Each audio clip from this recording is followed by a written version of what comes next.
एक से बढ़कर एक माननीय स्पीकर একটু আগে পাশ থেকে একজন কলিগ বললেন যে উর্দু মে বলিয়ে আসলে এটার আমি রেফারেন্স গতকাল দিয়েছি।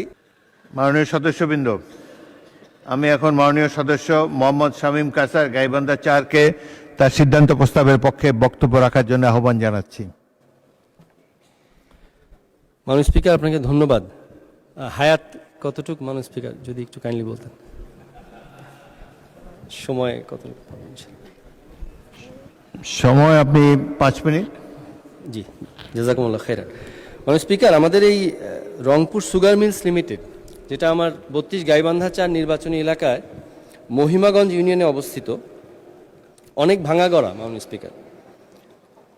এখানে আপনার 2006 সালে বন্ধকিত চিনিকল তৎকালীন প্রধানমন্ত্রী বাংলাদেশের অবিসংবাদিত নেত্রী দেশনেত্রী বেগম খালেদা জিয়া তার বিচক্ষণতা এবং তার দৃঢ় সিদ্ধান্তের বলে গোবিন্দগঞ্জের আপামর জনসাধারণের ভোটে নির্বাচিত হয়ে এই সংসদে আমি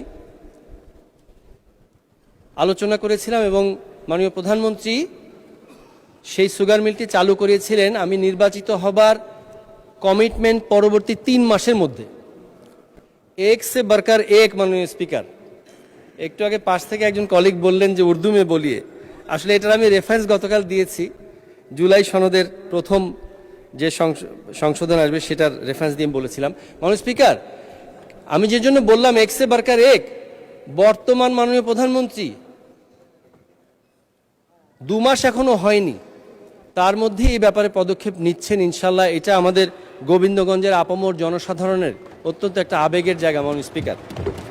তবে বিষয় হলো, আমি আজকে তারকা চিহ্নিত প্রশ্ন সম্পূরক বলতে গিয়ে আমি যেটা বলেছি যে আমরা বারবার চালু করব আর বিভিন্ন কারণে, অজানা কারণে আবার কোনো এক ফ্যাসিস্ট এসে বন্ধ করবে, এইটা তো হতে দেওয়া যায় না মাননীয় স্পিকার। এই জন্যই আমাদেরকে এর মধ্যে সম্পৃক্ত করা হোক। মাননীয় স্পিকার, দেখুন এই মিলটি, এই যে বিগত সরকার, এই আমি ফ্যাসিস্ট বলছি না মাননীয় স্পিকার, আমরা সবসময় বিগত বলতে মনে হয় ফ্যাসিস্ট বুঝি। এই যে ইনকামবেন্ট যে ছিল অন্তর্বর্তীকালীন সরকার, দেখুন তারা এটা 3য় দফায় চালুর পর্যায়ে কনসিডার করেছিলেন, কিন্তু দেখুন 3য় দফায় চালুর আগে অন্য সুগার মিলের প্ল্যান্টেশনের খোরাক দেওয়ার জন্য আমাদের রংপুর সুগার মিলস লিমিটেডের যে 1832 একর জায়গা রয়েছে, এর মধ্যে 2 দফায় 24-25 অর্থ বছরে 675 একর প্ল্যান্টেশন করে শ্যামপুর সুগার মিলসকে আমরা খোরাকি দিয়েছি এবং 25-26 অর্থ বছরে 740 হলো আমাদের টার্গেটের আছে এবং অ্যাকর্ডিংলি প্ল্যান্টেশন হয়েছে এবং এটার যাবে, খোরাকি যাবে। এবং এখান থেকে 3টা সেন্ট্রিফিউগাল মেশিনের মধ্যে একটা সেন্ট্রিফিউগাল মেশিন ধার করে আপনার নিয়ে যাওয়া হয়ে গেছে। তো যেখানে আপনার অলরেডি ইকুইপমেন্টস ছিল, সামান্য কিছু মেরামত করে করা সম্ভব হতো এবং যার নির্দিষ্ট যা জমি আছে এখান থেকে আমরা প্ল্যান্টেশন করে অন্য সুগার মিলকে ফিড করছি, সেখানে আমরা কিভাবে 3য় ধাপের সুগার মিল চালু হওয়ার কনসিডারেশনে থাকলাম, এটাই আমার একটা প্রশ্ন।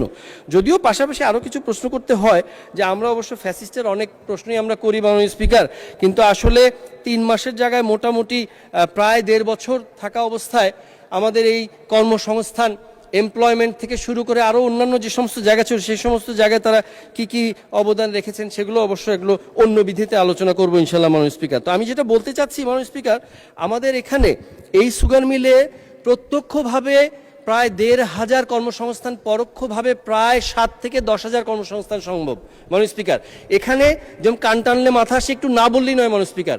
এখানে আমাদের রংপুর ইপিজেড এবং পরবর্তীতে প্রস্তাবিত গাইবান্ধা ইপিজেড নামে যে ইপিজেডটা হওয়ার কথা আছে, এই 1832 একরের মধ্য থেকেই কিন্তু 450 একর নিয়ে হওয়ার কথা।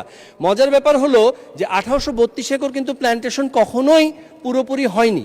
আমরা যদি 50% প্ল্যান্টেশন করতে পারি, আমাদের যে প্রস্তাবনা আছে যে ব্রেক ইভেনে যাওয়ার জন্য 900 থেকে 1000 প্ল্যান্টেশন হবে এবং বেসরকারিভাবে, মানে এর বাহিরে অন্যান্য চাষিদের মধ্যেও প্রায় 2000 একর 2000 একর প্ল্যান্টেশন হবে, যার মাধ্যমে আমরা এটাকে ব্রেক ইভেন কেন এটা লাভজনক করতে পারবো।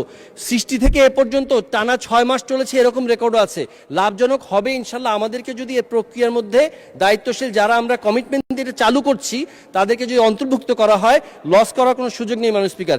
সব দিক বিবেচনায় এই রংপুর সুগার মিলস লিমিটেড শুধু চালু নয়, অবিলম্বে চালু করার জন্য মাননীয় স্পিকার আপনার মাধ্যমে আমি মহান সংসদে মাননীয় সংশ্লিষ্ট দপ্তরগুলোকে আমি অনুরোধ জানাচ্ছি মাননীয় স্পিকার, এই আবেগ আবার এই সুগার মিলের চাকা ঘুরবে, কৃষকের চোখে আনন্দ আসবে, আমাদের গোবিন্দগঞ্জ তথা গাইবান্ধা তথা গোটা উত্তরবঙ্গ আবার হেসে উঠবে আপনার মাধ্যমে, এই আশায় ব্যক্ত করছি। ধন্যবাদ মাননীয় স্পিকার।